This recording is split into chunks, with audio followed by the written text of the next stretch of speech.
Olá, meus irmãos, bem-vindos ao canal Mistério e Palavra do Senhor. Vamos dar continuidade ao estudo da Bíblia, meus irmãos? Hoje vamos iniciar a segunda carta de Paulo aos Coríntios, né? Capítulos 1 e 2.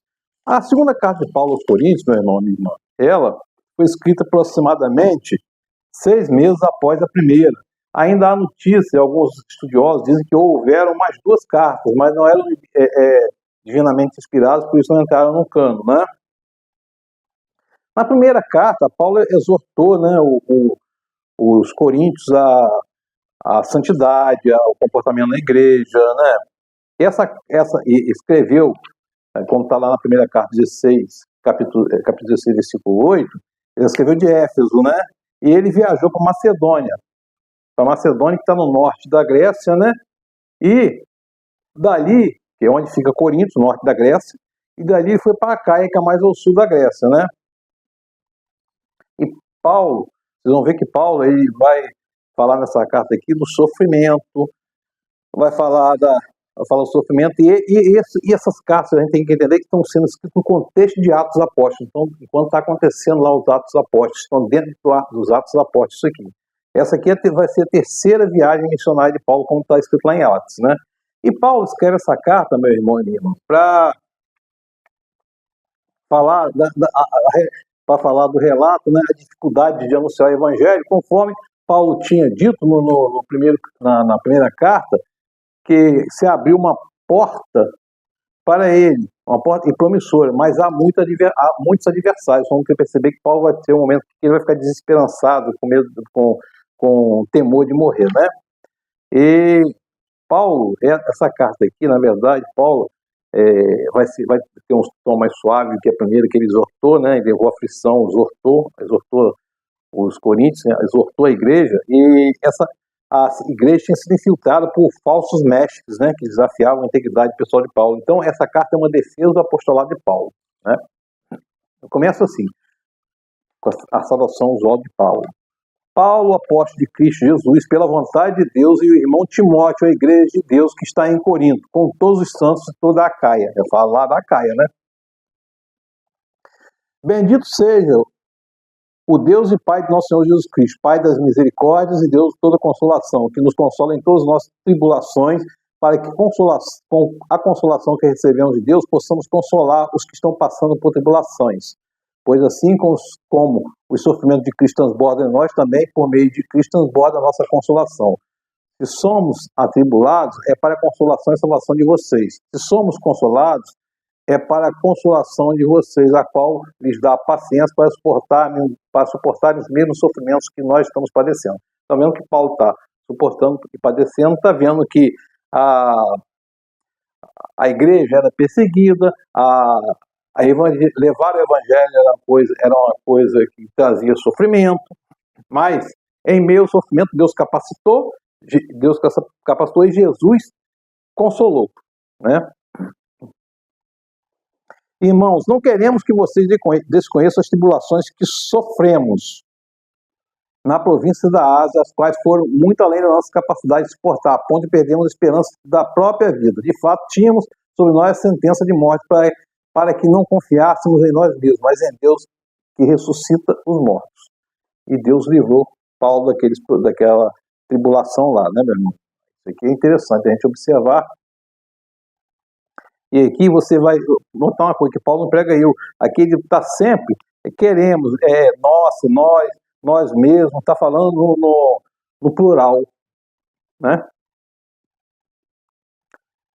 E aí Paulo, ele tem ideia de ir para Corinto, mas aí vai falar assim: esse é o nosso orgulho, a nossa consciência da testemunha que nós temos conduzido no mundo, especialmente em nosso relacionamento com vocês, com santidade e sinceridade proveniente de Deus, não de acordo com a sabedoria do mundo, mas de acordo com a graça de Deus. Então, está dizendo aqui, os cristãos, os crentes, os irmãos da igreja devem ser sinceros de coração, né?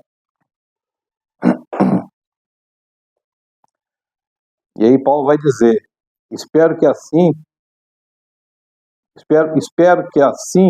como vocês nos entenderam, em parte, venham a entender plenamente e que podem orgulhar-se de nós, assim como nos orgulhamos de vocês no dia do Senhor Jesus Cristo. na vinda do Senhor. Né, irmão? Está vendo aqui que Paulo foi ameaçado de morte aqui, e o Senhor o livrou, né?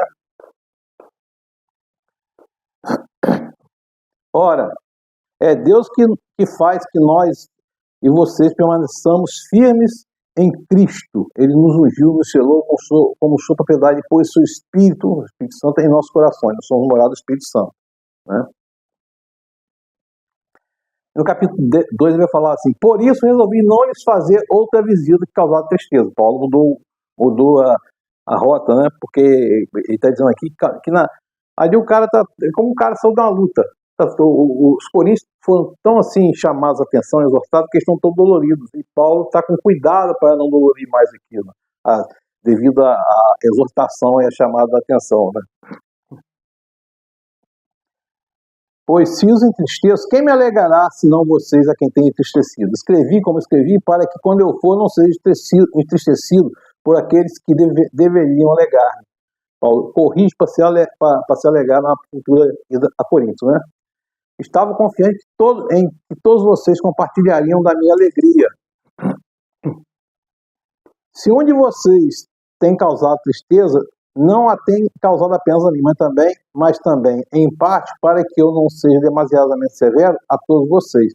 A punição que lhe foi imposta pela maioria é suficiente. Agora, ao contrário, vocês devem perdoá-los, consolá-los, para que ele não seja dominado pela tristeza excessiva.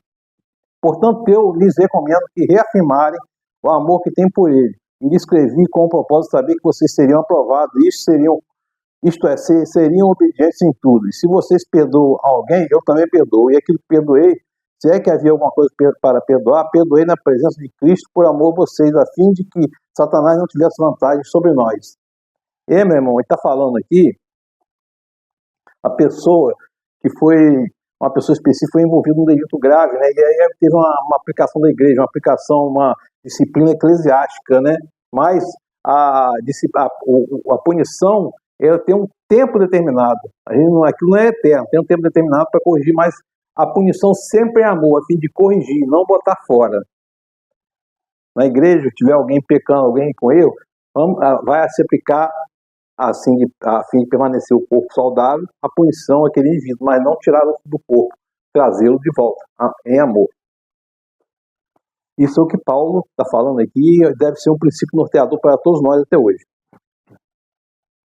O Paulo vai falar assim: quando cheguei a Troade, e Paulo tinha viajado, né, para o norte de Éfeso, do norte de Éfeso a Troade, né, que é uma cidade do litoral do Mar Egeu, de frente da ilha de Tenedos, tá?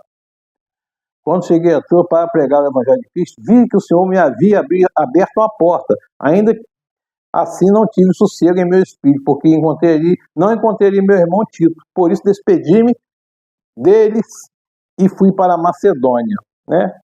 Paulo sabia que Tito não estaria seguindo o mesmo itinerário, né?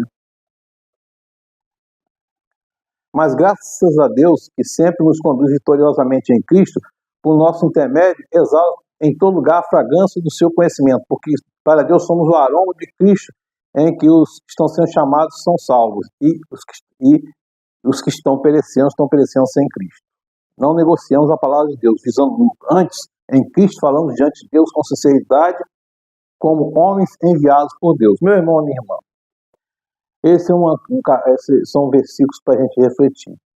Não negociamos a palavra de Deus não pode ser vendida, dado de graça, nós recebemos graça imerecida, que foi custou sangue de Cristo, né? E é interessante, quando ele fala exalo em todo lugar a fragrância do seu conhecimento, a fragrância do Evangelho, né? As pessoas devem perceber em nós o exalar do Evangelho, o exalar de Cristo. Por isso que Jesus fala que a gente deve ser luz e sal, né? E as pessoas devem perceber o Evangelho nas nossas ações na vida. Que o Espírito Santo de Deus esteja sobre nós, nos capacitando sempre. Glória a Deus.